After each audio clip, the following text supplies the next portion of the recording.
Aujourd'hui, je vais vous parler du projet cross-média Le Pouvoir de la Force.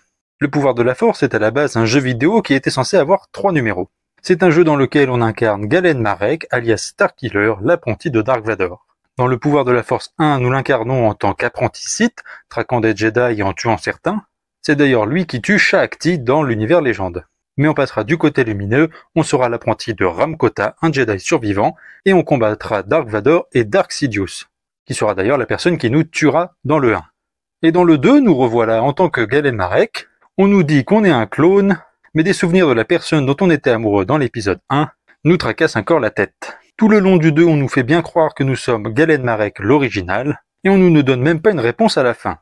Alors que la réponse est bel et bien dans le jeu. Nous sommes bel et bien un clone de Starkiller. Dark Vador a un peu galéré à créer des clones de Starkiller, car c'était quelqu'un de très puissant dans la force, et pas très facile à cloner.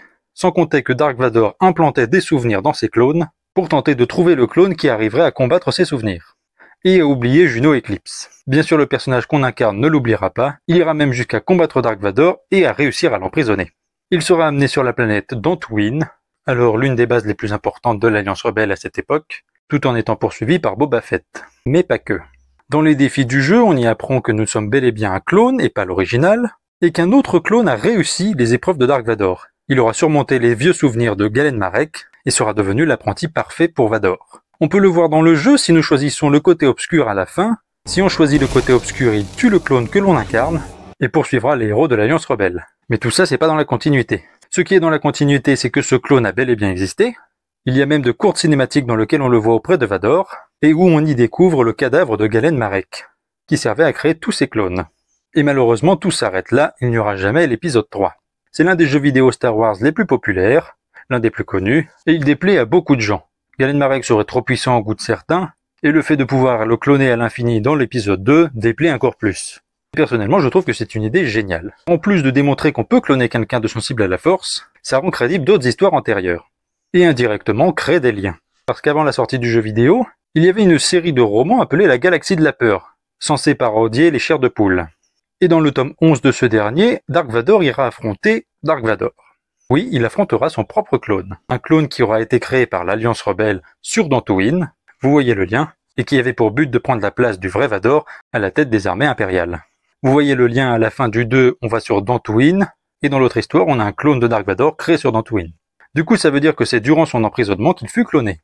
Rendons un peu plus crédible cette histoire. Mais il y a aussi le jeu Battlefront Elite Squadron, dans lequel on incarne X2, un clone d'un Jedi. Et pas n'importe quel Jedi, le Padawan de Ram Kota, le héros qui nous aide durant les 2 premiers jeux. Lui qui démontre dans Le Pouvoir de la Force 2 qu'il ne croit pas possible de cloner un Jedi, ou un être sensible à la Force. C'est pour ça que lorsqu'il rencontrera X2 sur Dantooine, encore Dantooine, il ne sera pas surpris d'apprendre que c'est un clone de Jedi, en plus d'être celui de son Padawan. Revenons un peu aux jeux vidéo, et malheureusement on n'aura jamais la fin de cette histoire. Le clone de Starkiller a bien survécu, il a capturé Dark Vador, et pourtant il est bien de retour dans l'épisode 4. Il nous manque une histoire pour nous expliquer pourquoi ils ne sont plus là, en plus de l'apprenti parfait de Vador. J'aimerais vraiment avoir vos avis et théories sur qu'est-ce qui aurait pu se passer pour Starkiller. A-t-il survécu? Serait-il rentré en exil? Certains pensent même qu'il aurait rencontré Luke Skywalker, ce qui reste peu probable, mais toujours intéressant. Si cette vidéo vous a plu, n'hésitez pas à vous abonner à ma chaîne YouTube Curlon et que la force soit avec vous.